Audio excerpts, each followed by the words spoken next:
gotta say, there was a moment a very short time ago in which we all got on this call. Sam's Wi-Fi cut out. He was bounced from the call. I was made the host of the call. And then Sam logged back in, and it gave me this window that said, Sam Dykstra has entered the waiting room. Admit or view. And I was drunk with power for like 4 seconds. I was like, Sam's entire fate is hanging in the balance at my fingertips right now to determine whether or not he would come on this week's episode of the Show Before the Show podcast. And I, being the benevolent leader that I am, I granted you admission, Sam. Yeah, and in doing so, I wrestled back hosting duties on the Zoom call. So I usurped you very easily. Rip off that is. It's the worst Trojan horse of all time, is me just trying to get into a Zoom call and just being like, surprise, it's reverted back to me. It's a very fitting, I don't even know if Sam will remember this, but Ben and I will remember this. There was like a big virus that went around the internet in like the late 90s called the Trojan horse virus. So it's very internet connected, Sam. Nicely done. I also thought that the other button, it said admit or view. I thought that the other button would just like allow me to spy on you, like Truman Show style. Thought it was going to be like view and you couldn't get in the room, but maybe I was just going to be seeing what you were up to. And alas, that was not what that button did. So you clicked the button first. Yeah, I did. Before you admitted me into the Zoom. I sure did. I was like, what if Sam's just screwing around over there? What if he's, like clicking, you're just like eating a bucket of chicken or something. Like, I don't know what's going on. How do I know if I want that level of professionalism or lack of it on the podcast this week? I wanted to view the situation and determine accordingly. You know what you would have gotten? And this is not a sponsored mention, but you would have gotten me sipping my Dunkin' coffee because I am a walking, talking stereotype. So you really are. Sam is that guy from Massachusetts. That guy from Pennsylvania is Benjamin Hills. We welcome you into this week's episode of the Show Before the Show podcast, the official podcast of minor league baseball. I didn't introduce anybody. My name is Tyler Ron, Sam Dykstra, the other voice you heard, and now here's Ben Hill. Hi, Ben Hill. Hi, Tyler. Hi, Sam. Yeah, we're all in 3 different locations today in 2 different countries. I'm holding it down here in New York City in a phone room in the Major League Baseball offices. And Sam is in Binghamton, where I just was last week. No, earlier this month. Last month, by the time this podcast actually airs. But I have some Binghamton memories. And Tyler, you're in Taiwan? I am. I'm in Taipei, known as the Binghamton of this area of Taiwan, I would assume. I have nothing to back that up. Is that true? I feel like that's not true. Nothing to back that up on. I feel like Binghamton would be more likely to be referred as the blank of wherever in Western / upstate / northern / wherever in New York, whatever you wanted to call it. But I don't know what they call Binghamton. I know they're big on carousels there. It is true, and I was a little bummed to be doing this from my hotel room and not from the public park that Ben did his podcast segment. You really should have done it.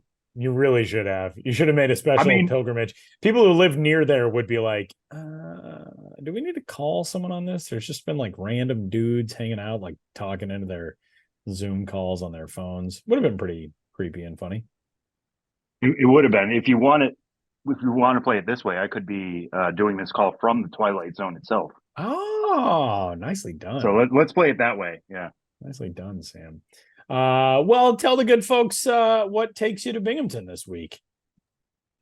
Yeah, I am here for the MLB Pipeline Game of the Month, which is on Thursday. It's literally the last day of August. We snuck it in here at the end, but Binghamton is hosting Harrisburg this week. And I wanted to get up here for many reasons. I mean, both lineups are really loaded. On the Binghamton side, they have Luis Angel Acuna and Drew Gilbert, the top 2 prospects in the Mets system, who were both acquired at the trade deadline in deals for Max Scherzer and Justin Verlander, respectively. And we were planning to come up here anyways to see those guys. And then also Kevin Parada, the Mets' first-round pick from last year, got called up from High A Brooklyn. So this Rumble Ponies lineup got even more loaded. That was exciting to see. Caught a little bit of their game last night. But on the other side, and we'll circle back to this in our interview segment, Harrisburg is similarly really loaded. They have 3 top 100 prospects, led by number 2 overall pick, Dylan Cruz, who is our guest on the show this week. Also, another top 10 prospect James Wood plays the outfield alongside Dylan Cruz, and they have Brady House, a third baseman and a first-round pick 2 years ago, who is healthy this year and productive, climbing 3 levels in the Nats system. A lot of the excitement for Washington right now is in the minor league ranks, and a lot of it is concentrated on that Harrisburg team. So you have Harrisburg meeting up with Binghamton, wanting to get up here and really highlight this game. So, look back on the MILB and MLB Pipeline Instagram pages for some of our coverage of that. We're going to have a ballpark tour here in Binghamton that we'll be posting. We're also going to be doing an Instagram Live interview with Drew Gilbert and Blade Tidwell, a draft pick of the Mets last year, and their number 2 pitching prospect. We're going to be doing a pitching lab with him in the future. We're going to get him to break down all of his pitches. His fastball and slider are really good. So a lot of things coming out of Binghamton, but yeah, that is why I'm here. A lot of cool stuff coming up on this week's episode of the show. Before the show, I'm glad that Sam mentioned the name Brady House because, as noted, I'm in Taiwan for the U18 Baseball World Cup. Brady House, currently one of the top prospects in that Washington organization. I didn't call his games at a U18 World Cup, but I did call them at a U15 World Cup in 2018. The manager of that team for USA Baseball, Jason Maxwell, he's a member of the coaching staff for the U18 team this year, which is led by Michael Kadire, who is the manager. Tons of talent coming out of the U18 Baseball World Cup. So that's what I'm doing here. And we get a chance to talk about all things baseball on the Minor League Baseball podcast, the show before the show. You can get in touch with us, podcast at MILB.com. And let's dive right in. We've got a bunch of cool stuff to chat about with Ben Hill this week. And we're kicking things off with a story that when Ben told us what the topic was going to be, I thought he was just talking about like a front office member with the same name as a famous actor, but he's actually talking about the actor himself, who is an aged fan of minor league baseball. Ben, I did not realize that Richard Chamberlain in the year of our Lord 2023 was hanging out at minor league baseball games. That's pretty dang cool. Well, Tyler, as is often the case, and especially when he's in different countries and wildly different time zones, has gotten somewhat confused about the nature of the story. It is about a man named Richard Chamberlain, but not the star of stage and screen of years ago. Oh, I asked you before. I thought you said it was. I did, but I was joking. Jokes don't travel. I was like, what? Richard Chamberlain? And I was especially confused because, well, first off, he's 89 years old. But second of all, I would assume that he lives in Los Angeles, which made it very confusing to me that he was going to Montgomery Biscuits games.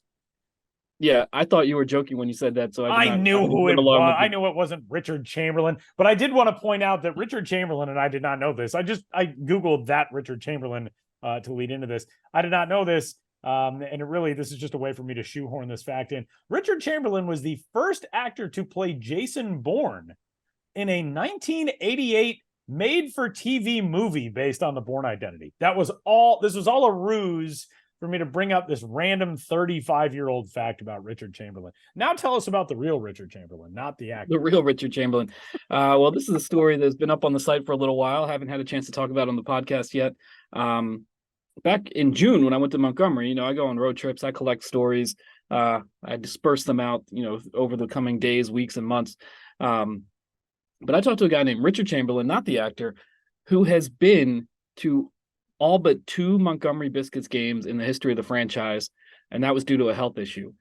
When tickets for the team, the Montgomery Biscuits are the AA affiliate of the Tampa Bay Rays. Their inaugural season was in 2004. He was the first in line for season tickets. He was also the first in line at the team store when merchandise went on sale. And in the entire history of the franchise, excepting 2 games that he missed due to a health issue in 2005, he has attended every game. Not only that, he has gotten to the ballpark when the gates open for every single one of those games and has been in a seat for every pitch for every single one of those games. He is now at somewhere over 1,300 games, approaching 1,200 consecutive games, I believe. And, I was told about him when I visited the Biscuits, by the front office saying, hey, you might want to talk to this guy. He's a dedicated fan. And I found him interesting because, I write about fans a lot, and a lot of fans are, super fans are, boisterous people, whether it's chanting or signs or, little good luck charms set up, around their seats. They kind of draw attention to themselves in some way. And Richard Chamberlain's the opposite of that. He's just like, I want to get to this game and I want to watch every pitch. And he'll talk to you. He's not like an unfriendly guy, but he is just there for the baseball day in and day out and never misses a game. And when this story went up, I write a lot of stories and they get varying levels of response, but this one got a really good response. And it wasn't people being like, yo, what a weirdo. It was people being like, I want to be this guy. I want to just go to every single game that I can for my local team and just really settle in and be the biggest fan I can be. And it's interesting. I got an email from Richard after the story ran, and he said he's gotten like a lot of positive attention because of the story, and people have been talking to him and approaching him and asking him questions because that story went up on MILB.com. You can find it, of course, on that website. Go to MILB.com/fans/BensBiz for a nice collection of all material, not all of it, but a lot of it in one place. But he told me that a fan who lives in Atlanta, who was born in China, drove from Atlanta to the Biscuits game to meet him and take pictures and to send to his friends back home in China, because his Chinese friends in China were really interested in this guy who went to every single Montgomery Biscuits game. And I love those kind of stories because, you put something out on the internet, sometimes you don't get a great response. It's very easy as a writer to say like, no one reads what I do. And then to realize like, wow, people in China were reading this story, and someone drove to the Biscuits game to to meet Richard Chamberlain and share it with their friends in China. So you just never know who's going to read a story and how it gets out there. But Richard Chamberlain was a fun one. And go to a Montgomery Biscuits game. He's right there, just past the first base dugout, just beyond the nets, because he doesn't want to watch the game through the netting, and keeping score, watching every pitch. Maybe the most dedicated minor league baseball fan I've ever met when you measure dedication just in terms of sheer number of games attended and number of pitches seen. Take that, other Richard Chamberlain. That's way cooler than some made-for-TV Bourne Identity movie. Yeah, I mean, hey, Richard Chamberlains can all get along. They don't have to be pitted against one another.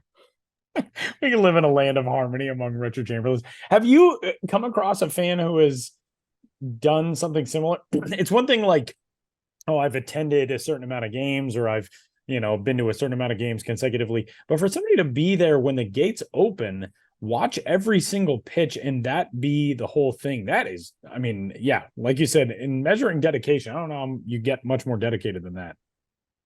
Yeah, it's intense. And he has a job. He didn't tell me what his job is, but he's just like, I have an understanding with my boss. Sometimes I need to leave early, or I'll take the days off I need when it's day games.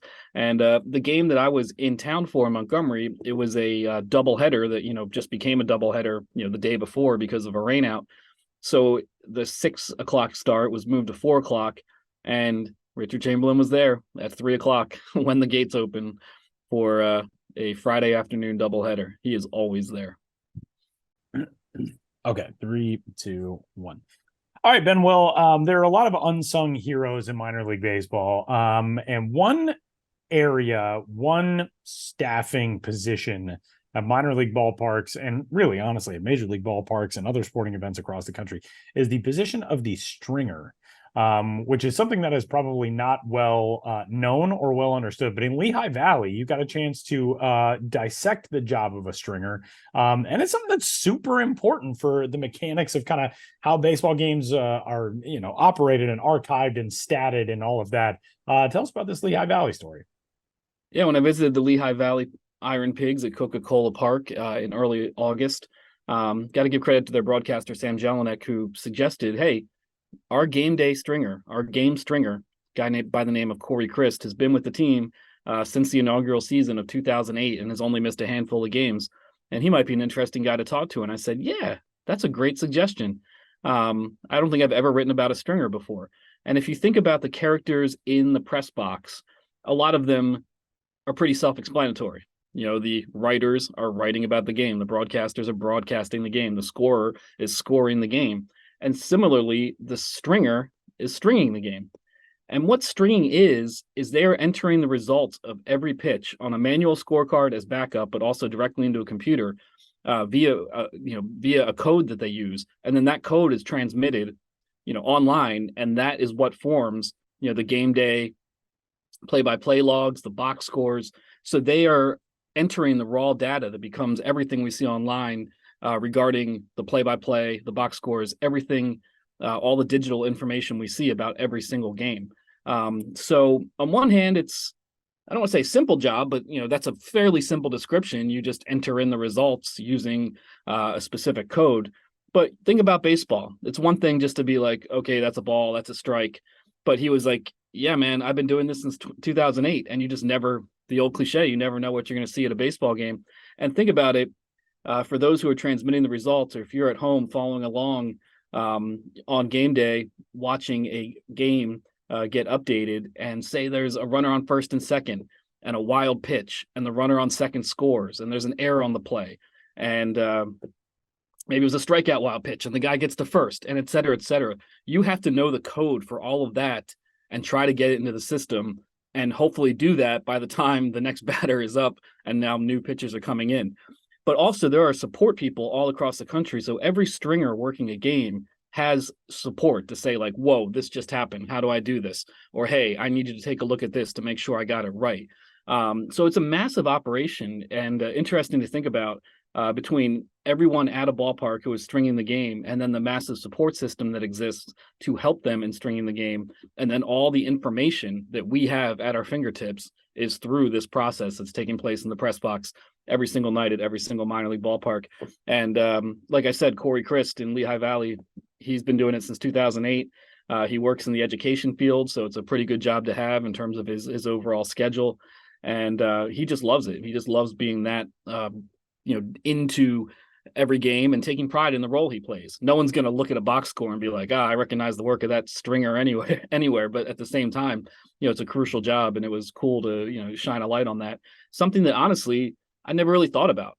I've been in so many press boxes, and you see those guys doing their thing, and they're so anonymous, and I just hadn't thought about it. And I felt, I don't want to say guilty, but like, yeah, that's cool. These guys have stories too. So it was good to write about a stringer, especially me doing this job so long. It's always cool to highlight a job that I have not highlighted before, because I've written about a lot of ushers, a lot of broadcasters, a lot of game day employees of various stripes, food and beverage people.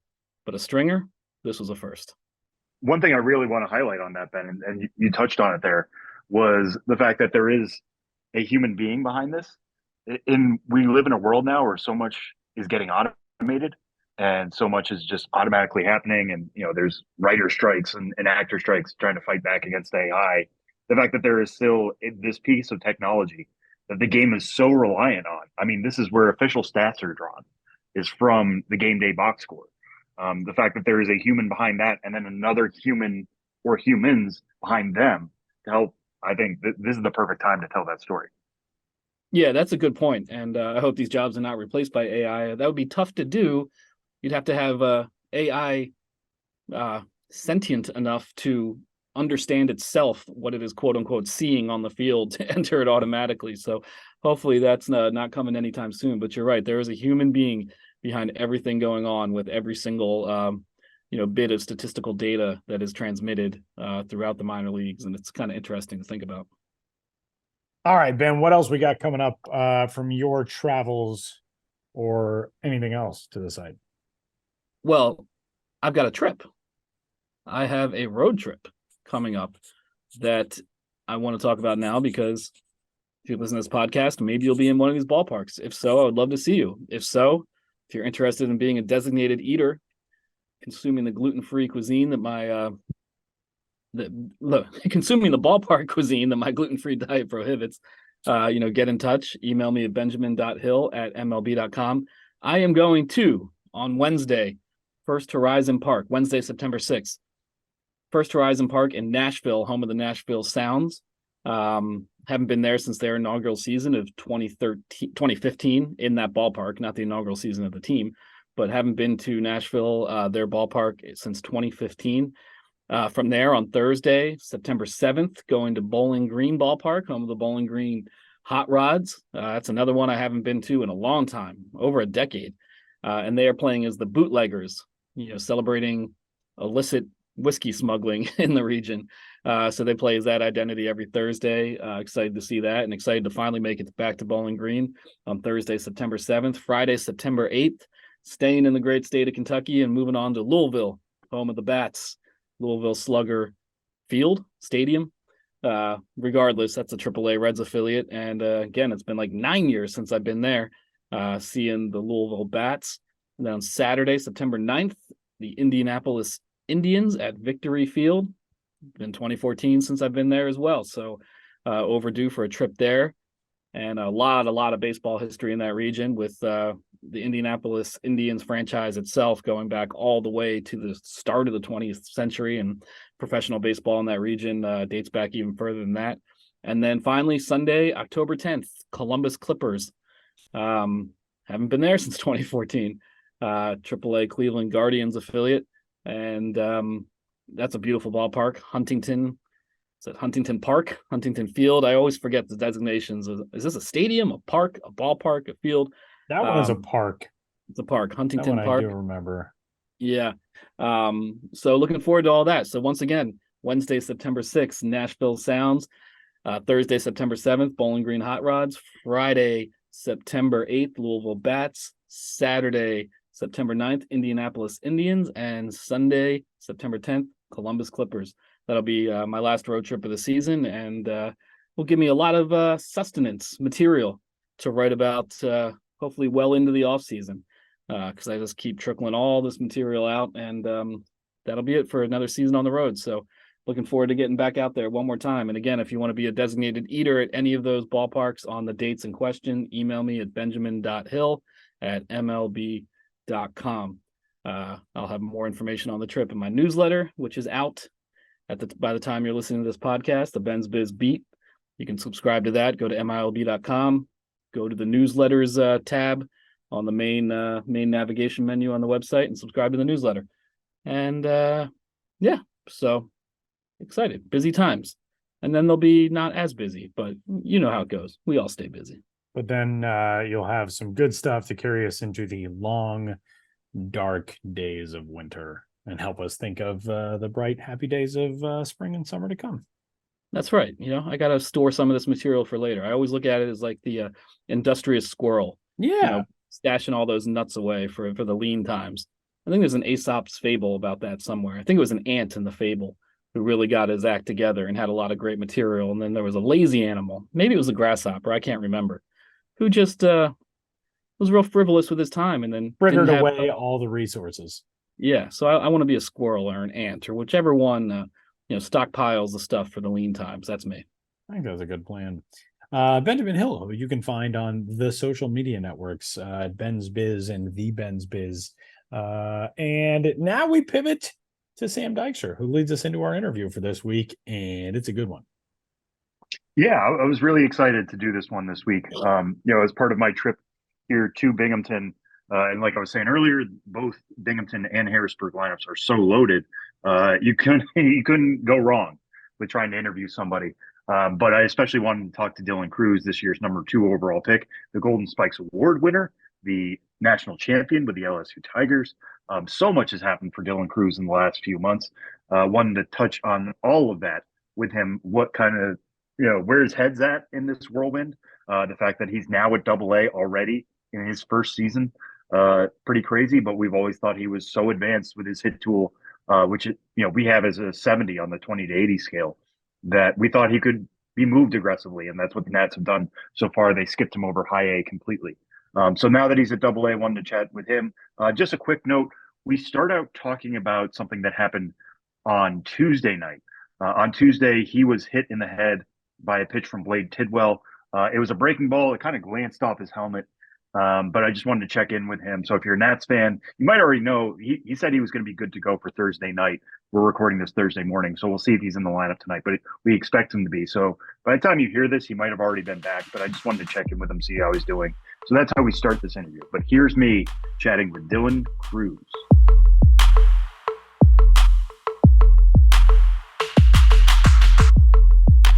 Buying tickets to your favorite events shouldn't be stressful. Game Time is the fast and easy way to buy tickets for all the sports, music, comedy, and theater near you. With killer deals on last-minute tickets and their best price guarantee, you can stop stressing over the tickets and start getting hyped for the fun you'll have. Forget planning months in advance. Game Time has deals on tickets right up to the day of the event. Get exclusive flash deals on tickets for football, basketball, baseball, concerts, comedy, theater, and more. Buy tickets in a matter of seconds. 2 taps and you're set. Plus, tickets are sent directly to your phone, so you never have to dig through your email and you'll be ready to check right in. So snag the tickets without the stress with Game Time. Download the Game Time app, create an account, and use code BASEBALL for $20 off your first purchase. Terms apply. Again, create an account and redeem code BASEBALL for $20 off. Download Game Time today. Last minute tickets, lowest price, guaranteed. All right, Dylan, well, we're catching you after an unfortunate incident last night. You got hit in the head with a breaking ball, kind of glanced off the top of the helmet. First off, how are you feeling today? I feel good today. I was a little dizzy, right after it hit me, but after sleeping on it, I feel good today. And they're giving me the day off today just to be cautious and just to get another day of rest, really, and I'll be ready for tomorrow. Yeah, especially you can't be too cautious with that kind of stuff. Mm-hmm. Just to explain, what have the last few months been like for you? I know that's a very general question, but it's just so loaded for how much has gone on in your life the last few months. It's been crazy. Everybody always came up and telling me just, I've had a crazy past few months, and honestly, it's just all happening so fast. I haven't really been able to just sit down and enjoy it. Really, it's just one thing after another. I'm traveling here and there, all the time. So. It's good though. It's my life now. It's something that I kind of have to embrace, and I'm having a great time. Honestly, it's been a fun ride these past few months, and I'm definitely enjoying it. And I'm in a great spot right now. Yeah. And how does your mindset change in the pros, where you can move from Fredericksburg to Harrisburg, compared to college? You were in Baton Rouge the whole time. Yeah. There is no moving up. Yeah, it's different for sure. It's a new world now, but. Like I said, I kind of have to embrace it and understand that this is my life now, and changes are going to happen throughout my career, and I got to learn how to deal with it. So it's good. It's good. I had a great time over in Fredericksburg, and I was very fortunate to get promoted now into AA and with a great group of guys right now. So like I said, awesome. I feel great, feel comfortable. So. Just keep things rolling and see where I end up in the in the future. Yeah, and speaking of getting called up, what was your call up story when they told you you're skipping Wilmington and going straight to Harrisburg? They just announced it with the team, and it was pretty cool. It was pretty cool to have it in front of the team, and everybody was congratulating me, and I thought I was I've never done this before, so I was thinking maybe I got a few days to kind of. Get myself packed up and all that, but no, it's it's the next day. I gotta leave and head out to Harrisburg the next day, and so that's what I did, and had to get packed up and hit the road. So do you have all your stuff now? Yeah. I've been living out of my truck for the past month now. So. That's the minor league life, I guess. And what have you learned about yourself in the early start to AA? Because this is a difficult level for a lot of guys to jump to this level. You're doing it very quickly. Yeah, I feel good. It's very similar, I think, to the top level in SEC play. I feel like AA is very similar to that. But yeah, it's a good thing. A thing that my coach used to always tell me, Coach Jay over at LSU, is just the game doesn't change, people change. So, as soon as I step in between the lines and get in the batter's box, everything kind of just, goes away, and it's just me competing, against somebody else on the field. So it feels good. Yeah, and I've heard that before too. Obviously, the SEC is so loaded as a conference, but what is similar about that to AA ball? Yeah, I'd say definitely the pitching for sure. The talent here is great. I feel like SEC is just the top level in college for baseball, and being there for 3 years, I could see how similar it is with the pitching. Everybody here can command three different pitches, and I feel like that's very similar over in SEC, and especially on the hitting side too. You have to make good pitches as a pitcher, because guys here aren't going to chase as much, and they're going to tone in on their zones and swing good pitches and take balls. So yeah, and how much does it help having seen Blade Tidwell last night? Yeah, a Tennessee guy, another SEC guy, going up against the box against him. Yeah, it was cool. We've seen each other multiple times in college, and it was good to see him on the other side. you know, in the pros. So it was good. You know, we've came a long way, and it was just unfortunate that had to happen. You know, obviously nobody wants to have that happen. So have nothing but respect for him. He's a great player, a great person. So yeah, it was just good to see him again. Mm-hmm. Yeah, and one of the stories of your spring, for me anyways, was your ability to cut down on the strikeouts, increase the walks. Yeah. What did you do? What kind of work did you put in to make that happen? Yeah, that was probably like my main goal going into my junior year, really. You know, I got with coach and we just did a bunch of commanding the zone drills, really, going back to the basics, seeing the ball, and you know, just shorten it up, really. I feel like I got really good bat speed and good bat to ball skills, so if I can just use my eyes, my gift, and just command the zone the best that I can, naturally my walks are going to go up and my strikeouts are going to go down, and my extra base hits are going to go up from me, you know, hitting better pitches in the zone. Mm-hmm. Yeah, what kind of drills were you working on with those? Yeah, it was just you know, we got 7 ball drill that we put on the home plate. You know, he'll throw it or front toss it, and after all the numbers or all the balls are have a number on them, 1 through 7. So there's 7 baseballs on front of the plate, and it's like 1, 2, 3, 4, 5, 6, 7, and then he'll throw it. I'll just recognize where that pitch was and call out the number that it was pretty much over the baseball. So okay, there's that one. You know, we got a really neat machine that's came out called the iPitch machine, and it's very similar to pitchers. It can throw many different pitches at once. So you know, just getting on that as much as I can, really, and trying to make it as real as possible, and just seeing the baseball, you know, swinging at good pitches, taking pitchers' pitches, and you know, just commanding it as much as I can, really. I think that's just really that really helped me, trying to just make every situation in practice as game-like as possible.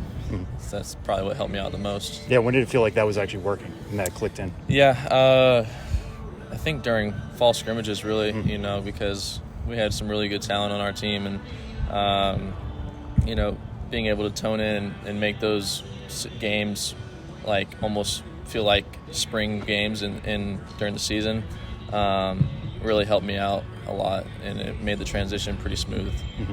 Yeah, and obviously you guys were so loaded, number 1 for much of the spring. Mm-hmm. I want to ask about the title game, because there's a lot of hype going into that game, and you guys win 18-4. Yeah. What was it like playing in that game? You were 4 for 6. I mean, everybody seemed hot in the lineup, but oh, it was awesome. It was great. You know, it was just, we woke up that day and we just felt like nobody in the country was beating us that day. We did really well with you know, not losing back-to-back games the whole year. I think we only did that maybe once or twice throughout the year. So I mean, we lost that second game, but we knew that third game was going to be really hard to beat us, and we were going to put it on them every single inning, no matter what the score was.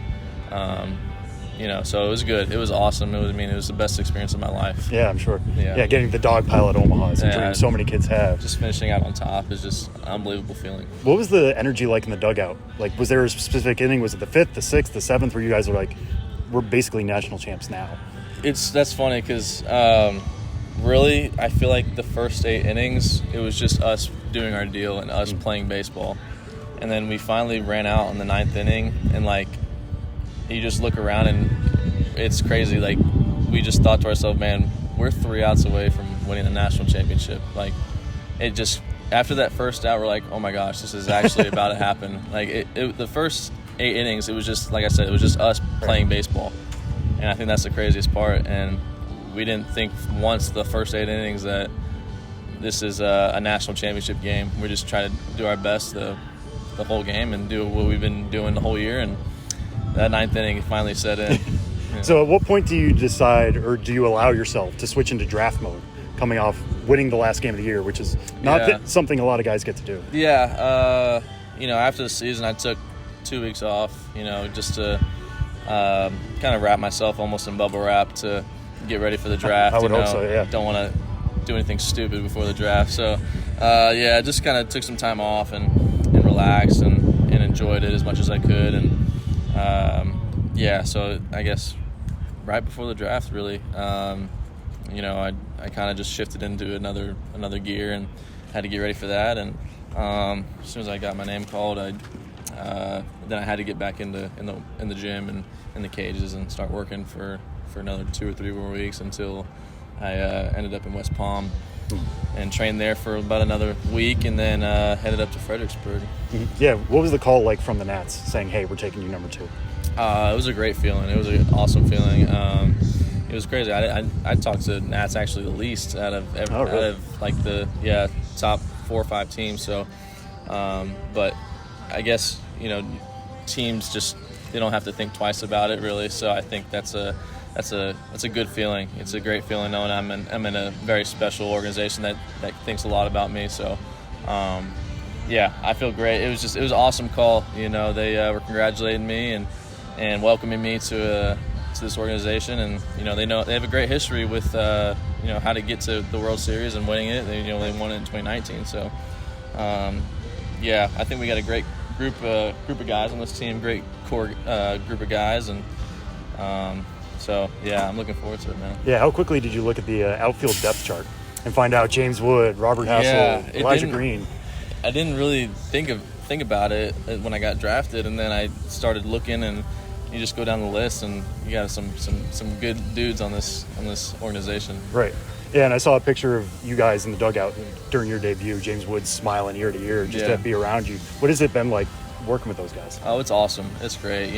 They're just really. I think they're great ball players, but they're even better people. I think that's the most important thing. It's really, really easy to work with them. I think that's just awesome. They're, like I said, great ball players. It's been great. I've been here for a week now, and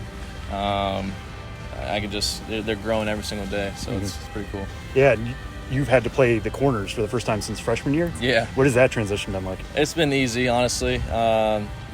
Being a center fielder, I feel like you can play both corners if you need to. But yeah, pretty easy transition, and I got all the confidence in the world in Wood in center field, or Hassel even. So got no problem with that at all. Yeah, and I don't want to look too far ahead, but like next week is Altoona. Yeah, it's you and Paul. That would be the first time you guys would face each other since the Air Force Homer game, right? Like in actual games, not like fall ball stuff. In an actual game, yeah.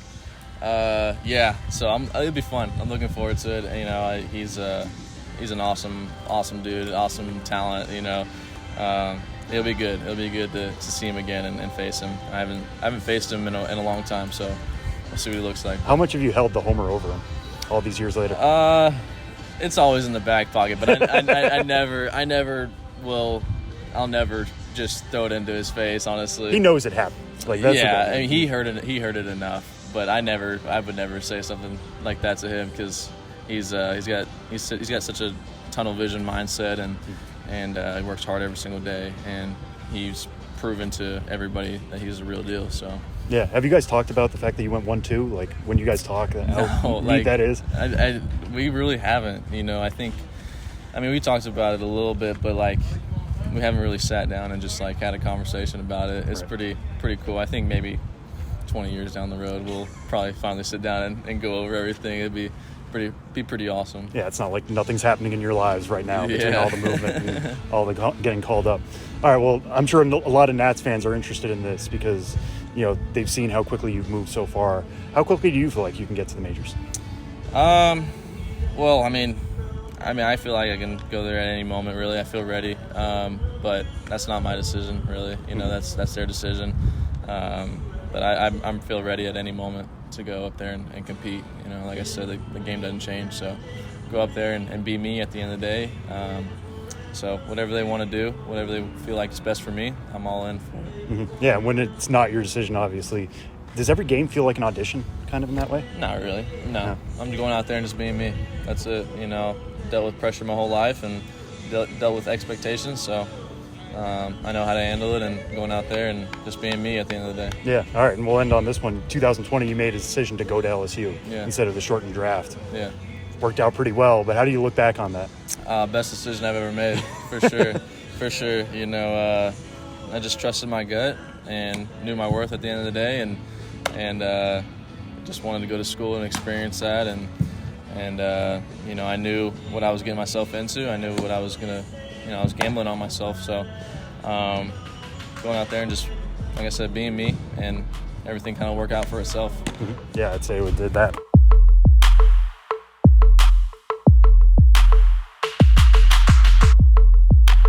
NFL Sunday Ticket is now on YouTube and YouTube TV, which means that you can stay close to your team even if you don't live in their town. Like, maybe you're a Raven who married a Seahawk who got a job in the land of the Falcons.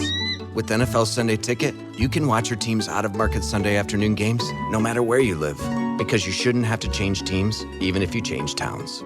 NFL Sunday Ticket, now on YouTube and YouTube TV. Go to youtube.com/presale to get $50 off. Terms and embargoes apply. Offer ends 9/19. No refund. Subscription auto renews.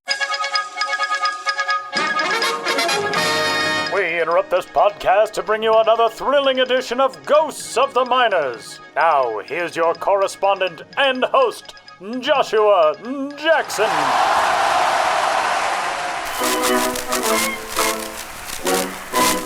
Welcome back to Ghosts of the Miners, in which all of you out there in Radioland must identify the legitimate historical ball club hiding amidst the fraudulent pair. One once put on a show 9 innings at a time. The others never played a single frame at any point. In the last segment, I asked you which of the following minor league baseball teams did at one time exist. A. The Vermilion Venom Men. B. The Sweetwater Swatters. C. The Duluth Trappers. There's no need for you to buzz off if you picked B. The Sweetwater Swatters, who represented the seat of Nolan County, Texas, in 2 distinct minor leagues decades apart. The Swatters played in the West Texas League from midway through the 1920 campaign till the end of the 1922 season, then from 1949 to 1951 in the Longhorn League. Believe it or not, pal, the Sweetwater Swatters got their start as the Gorman Buddies. An amiable, cheerful lot though the Buddies may have been, they couldn't befriend enough fans in Gorman to resist a sweet deal in Sweetwater.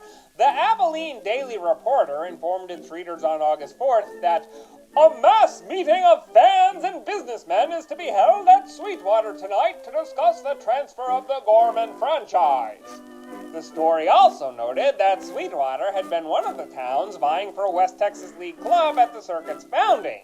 It didn't work then, but it worked now. The Buddies officially unfriended Gorman on August 7th and played their first home game as the Swatters on August 15th. The Swatters moniker stemmed from a similar swa sound at the start of Sweetwater. Alliteration always an A+ choice. And swat was a big baseball word of the era, with national papers already referring to Babe Ruth as the Sultan thereof that summer. The inaugural Swatters team was held steady by the likes of Guy Sturdy, the first baseman who hit .303 for Sweetwater and went on to appear in 59 games across 2 seasons for the St. Louis Browns. But the club's 15-14 record after the move made them only 51-58 on the year, 5th place out of 6. The Swatters had to be sweet on their manager, though, Pop Boy Smith, whose Christian name was Clarence Aussie Smith, but who came to be called Pop Boy by virtue of vending soda and peanuts at Birmingham Barons games as a youth. He was 29 when he took the managerial reins of the Sweetwater Club from Bert Heiss, and he'd already had a career in which he'd pitched 57 games between the American League, Chicago, and Cleveland clubs. Pop Boy had Sweetwater bubble up to first place in 21, but they fell flat over the 7-game series against the Abilene Eagles in the finals. From then on, the Swatters missed more than they hit, fizzling out under Pop Boy's stewardship in 22 and failing to resurface after the collapse of the West Texas League that year. The club went through a rough rebirth after the short-lived Sweetwater Sports of the Longhorn League adopted the Swatters moniker for 49. They had to wish they'd eschewed the Swatters switch. They had 3 straight miserable seasons under that name before playing as the Sweetwater Braves in 1952 for another losing year. And that's how Sweetwater's team turned sour. Now, on to the question for next time. Which of these people was a real player who couldn't wait to touch home in the minors of yesteryear? A. Billy Resident. B. Charlie Mansmaker. C. Eddie Householder. Want to know the answer? Order in and wait for it. Or tune into the next Ghost of the Miners. But for now, you'll have to excuse me. My producer Ben Hill is getting ready for the long weekend, and I've got to iron his spats.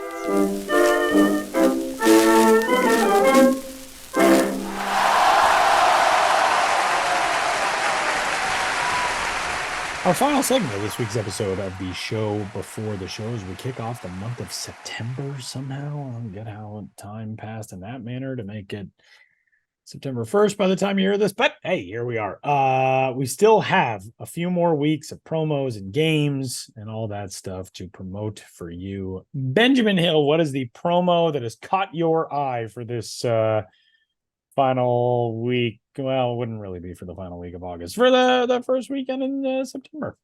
Yeah, Labor Day weekend. Traditionally, the end of the minor league baseball regular season. Of course, now the season goes a little later, particularly in AAA. There is a AAA team I want to focus on, and this is something that was featured on the podcast in an interview a couple weeks back, a segment that I was not able to take part in. You guys had Anthony Sprague, the GM of the Buffalo Bisons, on to talk about their Mark bobblehead, and that is September 2nd. The Mark in question is their superfan Mark Aikinger. I believe that's how you say his last name. He is at every single game. He's known for his catchphrase, "You stink," which he yells at the opposing pitcher. Everybody seems to know him at the Bisons game. He's a beloved presence. When the team first announced this promotion, they said they'd give away 2,000 bobbleheads. They've upped it to 3,000. That's a lot of bobbleheads at a minor league giveaway. 3,000 Mark Aikinger bobbleheads at Saturday's Buffalo Bisons game. And not only that, they have limited edition Mark t-shirts that say "You stink" on them, available for purchase, as well as a photo session with Mark himself. So all this going on, 3,000 bobbleheads, the limited edition t-shirts, a photo session, all for a fan, which shows, I think, his popularity and presence at Salem Field, home of the Buffalo Bisons, for the last several decades. That is a very cool promo. And we talked about that probably about a month or so ago on the Show Before the Show podcast. You can go back and check out that episode. MILB.TV is where you catch all the top talent in minor league baseball. Sam, obviously you're in Binghamton for the Pipeline Game of the Month, but what are you watching as the calendar ticks forward? Yeah, so you can tune into any of these games, on MILB TV between Binghamton and Harrisburg. We're doing the Game of the Month on Thursday, so it will already have happened by the time you listen to this episode. But I'm going to throw it forward to next week, and I'm going to stay with Harrisburg because there's a really intriguing matchup between Harrisburg and Altoona. Again, the Harrisburg lineup's loaded. You're going to want to watch it if you're a Nats fan, no matter what, to see James Wood, to see Dylan Cruz. And thanks again to him for joining us on the show this week, and Brady House. But they go to Altoona. And as of right now, Paul Skeens, the number 1 overall pick in this year's draft, is scheduled to pitch on September 7th. So that would be Paul Skeens going against his LSU teammate, Dylan Cruz, on the pro side at AA, just a few weeks after they were both drafted, went 1-2. You heard me and Dylan talk about that a little bit, what it was like for the two of them, how they haven't really acknowledged how rare that is and how cool that is. I loved his quote saying, like, it's been maybe in 20 years, we'll look back on this and be like, how neat was that? But right now they're too wrapped up in their careers, but they'll meet each other, assuming Cruz is in the lineup, and he absolutely should be. That's going to be a big one to watch. Right now it's scheduled for September 7th. If that changes at all, we will be sure to let you know. But I can guarantee you that is going to be a free game of the day when Dylan Cruz and Paul Skeens match up in Altoona. Tyler, what are you watching? So I'm going to go to the high A level. A couple of fantastic hitters who were taken over the last 2 drafts. Termarr Johnson, Wyatt Langford. Termarr Johnson in Greensboro going against Wyatt Langford and Hickory. Langford now number 23 overall on MLB Pipeline's prospect rankings. And Johnson is check that. Langford is number 13 overall. Johnson is number 23 overall. And those guys will be squaring off in the free game of the day coming up on Saturday. You can catch them on Sunday, of course, at MILB.TV as well. So that'll do it. It's bedtime here. I got to go to bed. Leave me alone. Leave me alone. Is that going to be your signature sign off going forward? We've done 422 of these, and whenever Josh Jackson and I are exchanging voice notes and Josh gets off on a rant about something and he knows that he needs to stop and he has to go focus on something else, he always ends it with, stop it, leave me alone. So I'm going to do that to you guys today. Stop it, leave me alone. It's bedtime. Leave me alone. Good catch. Well, I hope you have a good start to your tournament in Taiwan, Tyler. How about that? You can end on a little bit more positivity. I appreciate it. We'll have some fun. And we'll be doing these trans-Pacific podcasts for the next couple of weeks. That'll do it for this week's episode of the show before the show. And for Benjamin Hill and Sam Dykstra and Josh Jackson, huge thanks to Dylan Cruz. My name is Tyler Mon. We'll catch you next week.